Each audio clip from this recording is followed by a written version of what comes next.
Já tá gravando? Ah, já me botou. Eficiente demais, meu Deus do céu. Como é que pode a pessoa ser desse jeito perfeito? Ó, Immanuel Kant, filósofo iluminista. O que é que a gente precisa saber de Immanuel Kant? Primeiro, é que ele vai inspirar vários filósofos da era moderna. Ele vai inspirar vários filósofos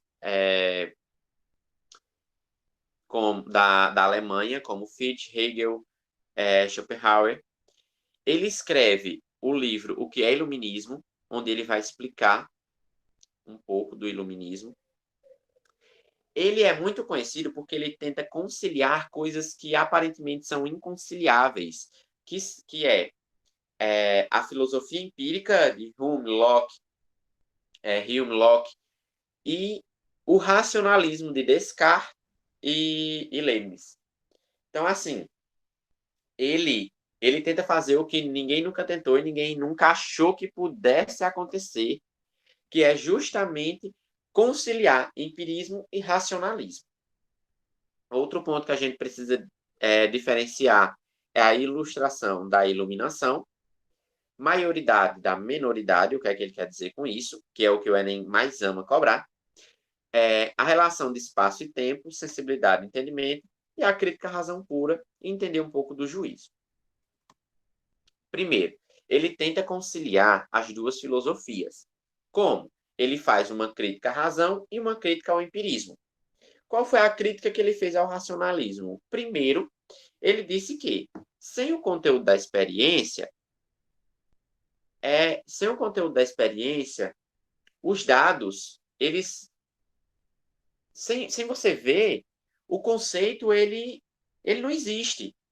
Como é que eu sei que algo é vermelho se eu nunca vi a cor vermelha? É esse o ponto. É aí onde ele critica. Para que você dê um conceito, para que você diga que eu vi algo vermelho, você, em algum momento na sua vida, você precisou primeiro da experiência, você precisou ver aquela cor. Você precisou ver o que era vermelho. Depois que você viu o que era vermelho, você atribuiu um conceito, que era a cor vermelha. Então, para ele, o conteúdo, sem o conteúdo da experiência, o conceito é algo vazio. Sem a experiência, o conceito é algo vazio. Como é que eu digo? Como é que eu explico a vocês o que é vermelho se vocês nunca viram a cor vermelha? Um exemplo. Como é que eu digo a vocês o que é azul se vocês nunca viram azul? Como é que eu explico a vocês o que é um cavalo se vocês nunca viram um cavalo? Né? Então, você precisa... E até para explicar de uma maneira comparativa, por exemplo, um cavalo, sei lá, um cavalo, ele parece não estou dizendo que parece, mas assim, na estrutura, né? Ele parece sei lá, ele parece um jumento. Só que aí você precisa ter visto o jumento para você ter ideia de comparação, né? Então, para ele era isso. E qual foi a crítica que ele fez ao empirismo? É que ele disse que sem os conceitos as coisas não significavam nada. Se eu não atribuir um conceito, se eu não der um nome, se eu não disser que porta se chama porta, a porta não vai significar nada. E é por isso que você precisa atribuir o nome. Então, aí, ele faz essa crítica aos dois modos e tenta unificar, né? Ele critica também Descartes, por quê? Porque Descartes ele diz assim: duvide da sua própria dúvida. E Kant ele diz que é para ser duvidar do que é necessário duvidar. Por que é que eu vou duvidar se Deus existe ou não existe, se isso não vai me atribuir conhecimento nenhum? Por que é que eu vou duvidar se Deus existe ou não existe, se isso não vai fluir nem contribuir na minha vida? Quem tem sua crença tem, acredita. Quem não tem, não tem. Mas por que é que eu preciso duvidar? Kant disse que não. Kant disse que eu só preciso duvidar daquilo que vai me levar a um conhecimento, daquilo que vai atribuir a minha ciência, daquilo que vai me atribuir de alguma forma. Certo? Então, é uma crítica que ele faz. Dentro do iluminismo, ele escreve aquele livro que eu já falei, E aí ele aponta diferenças entre ilustração e iluminação. Se no Enem vem alguma frasezinha, alguma questão falando de iluminismo e bota ilustração, tá certo. Só que se vem o iluminismo lá, a pergunta é sobre Kant, e coloca iluminação, tá errado. Por quê? Existem diferenças de conceito. Ilustração, para Kant, é o pensamento iluminista. É a saída da minoridade, que a gente vai já ver. É você conseguir conquistar conhecimento. É você conseguir alcançar o conhecimento. Essa é a ilustração. Você está abrindo, você está abrindo seus olhos para o conhecimento. Iluminação retoma a Idade Média. Iluminação retoma a Idade Média, quando o pensamento, né, era que Deus iluminava e você tinha aquele conhecimento. Você tem esse conhecimento por quê? Porque Deus me iluminou. Eu recebi uma iluminação divina. Eu recebi uma iluminação divina, Deus me iluminou e por isso que eu consegui esse conhecimento. O que é diferente de ilustração, porque ilustração é a saída do escuro, é o pensamento iluminista. Então, ilustração é igual a iluminismo. Iluminação é igual à Idade Média. Beleza? Ele traz também a questão da minoridade. Que o que é a minoridade? Ele diz que as pessoas precisam sair da minoridade. E qual é a minoridade? O que é que ele identifica como minoridade? A falta de conhecimento. E aí, a analogia que eu fiz aí no slide é a seguinte. Você faz 18 anos, você entra na maioridade, e o que é que muita gente, pelo menos, dizia? Eu vou fazer 18 anos para eu ter liberdade. E é exatamente isso que Kant vai trazer para a gente. A minoridade é a ausência de liberdade. Por quê? Porque o conhecimento liberta.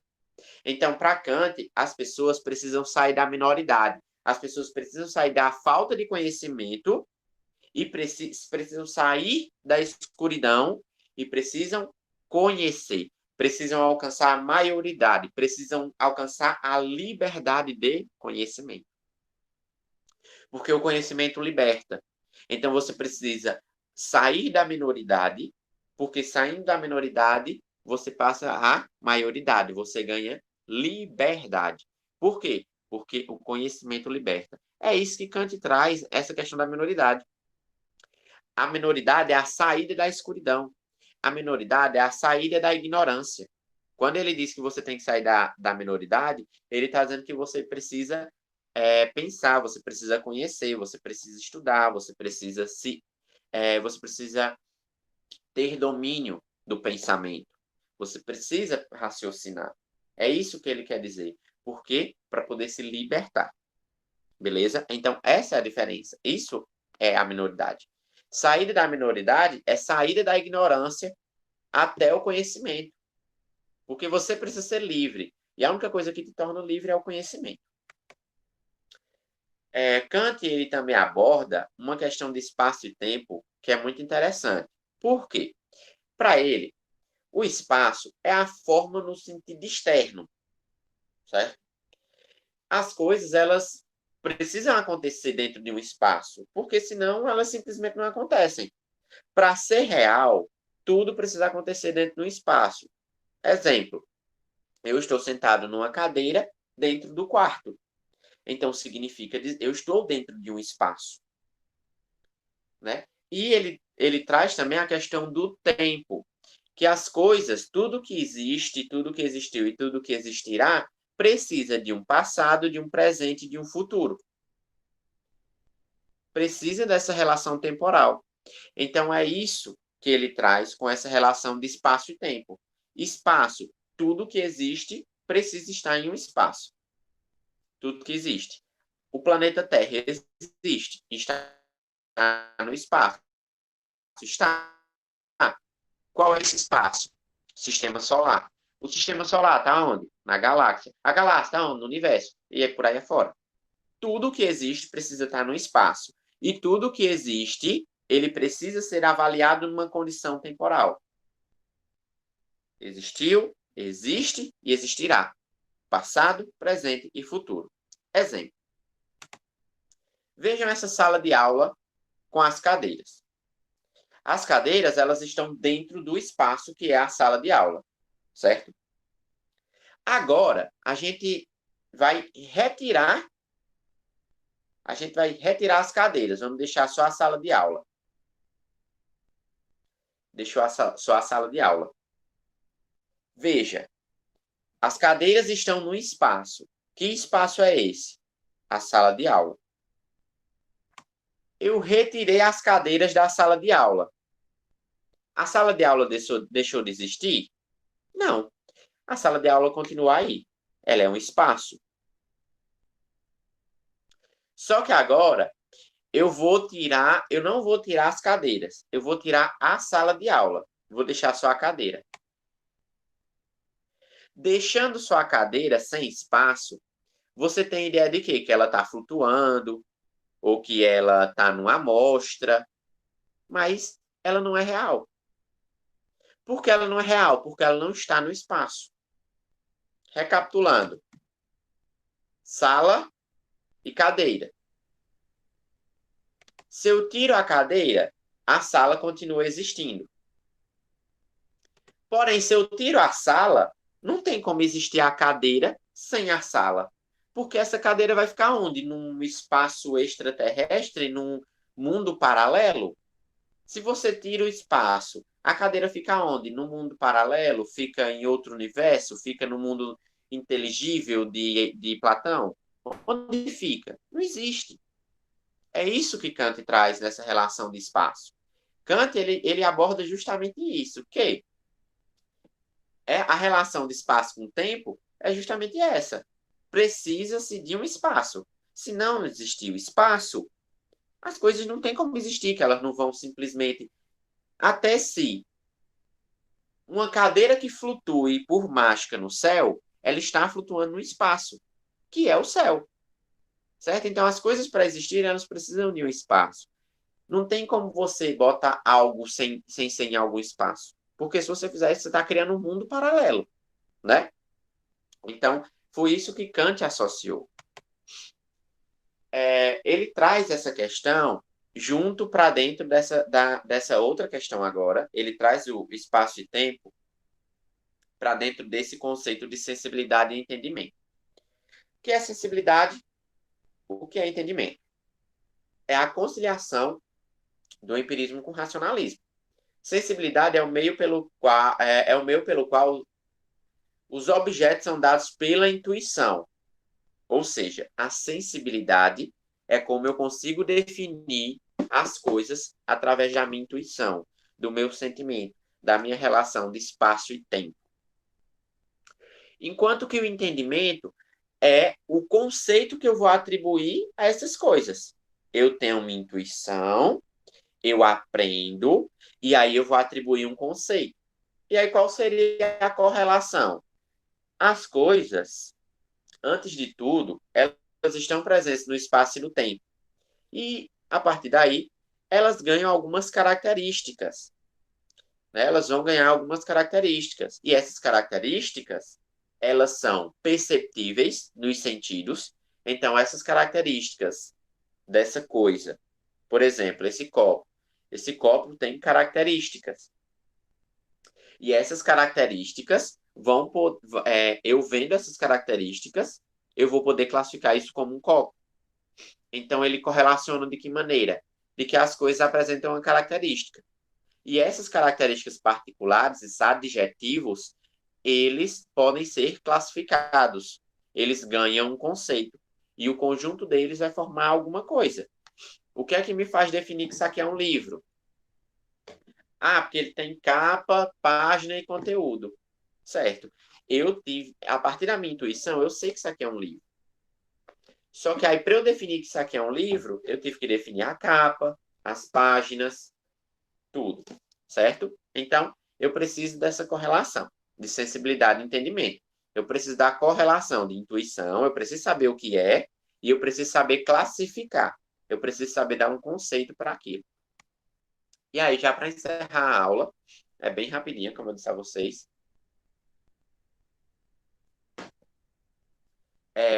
falar um pouco dos juízos. Kant, ele tem praticamente 3 ideias para tratar sobre juízo. Tem um juízo analítico, um juízo sintético e um juízo sintético a priori. O que é o juízo analítico? O juízo analítico é aquele que... eu tentei, gente, procurar uma definição melhor, mas o pior é que só saía assim, sabe? O predicado não altera o sujeito. Como assim? O juízo analítico é aquele conhecimento seguro. O juízo analítico é aquele conhecimento que ele é correto, que ele é certo e que ele vai ser verdade em qualquer lugar do mundo. O exemplo que eu coloquei, 2 mais 2 é igual a 4. Em qualquer lugar do mundo, a não ser que você seja da teoria da conspiração, 2 mais 2 vai ser igual a 4. Um triângulo tem 3 lados. Um triângulo tem 3 lados. Aqui, na China, em Marte, no Sol, um triângulo vai ter 3 lados. Então, é um conhecimento seguro. É um conhecimento que afirma. É uma forma de conhecimento segura, verdadeira, concreta. Esse é o juízo analítico. É um conhecimento verdadeiro, é um conhecimento que te traz verdade. O juízo sintético é uma forma de conhecimento insegura. Exemplo. Como assim uma forma de conhecimento insegura? É que ela é verdade, mas não significa que ela seja absoluta. Como no caso... caiu aqui a gambiarra. Como no caso do triângulo. Um triângulo, em qualquer parte do mundo, um triângulo vai ter 3 lados. Porém, quando eu digo aquela casa é rosa, aquela casa que eu estou vendo, ela é rosa. Mas isso não significa que todas as outras casas do mundo sejam rosa. Então, é um conhecimento? É um conhecimento. É um conhecimento que eu estou vendo e que eu sei que é verdade? É um conhecimento que eu estou vendo e que eu sei que é verdade porque eu estou vendo que aquela casa é rosa. Mas eu não é um conhecimento seguro porque eu não posso dizer que todas as casas serão rosas. Outro exemplo. Esse estojo é azul. Esse estojo é azul. É um conhecimento verdadeiro? É verdade, esse estojo é azul. Só que eu posso, a partir daqui, eu posso dizer que todo estojo é azul? Não posso. Então, é um juízo sintético. É uma forma de conhecimento insegura. E aí, o último juízo, né, que é o juízo sintético a priori, que ele tenta unir os dois juízos, né? E aí, o exemplo que eu coloquei foi esse. Todo corpo é pesado. Por que eu digo isso? Porque todo corpo tem massa. Todo corpo não tem massa? Tem. Todo corpo tem massa. Se é um corpo, tem massa. E se é um corpo e se ele tem massa, com a ajuda da gravidade, ele tem o quê? Peso. Então, quando eu digo que todo corpo é pesado, significa que eu estou dizendo que todo corpo tem massa e que se ele tem massa, ele vai ter peso. Aí entra no questionamento. Essa caneta pesa o tanto que esse livro pesa? Não, porque eles têm massas diferentes. Mas esse livro tem peso e essa caneta também tem peso. Por quê? Porque essa caneta tem massa. Se ela tem massa, ela tem peso. Esse livro tem massa. Se ele tem massa, ele tem peso. O que vai diferenciar é quanto cada um pesa. Mas os dois pesam. Então eu asseguro que todo o corpo é pesado. O que varia é o peso, mas todo o corpo é pesado. Porque se tem corpo, tem massa. Se tem massa, tem peso.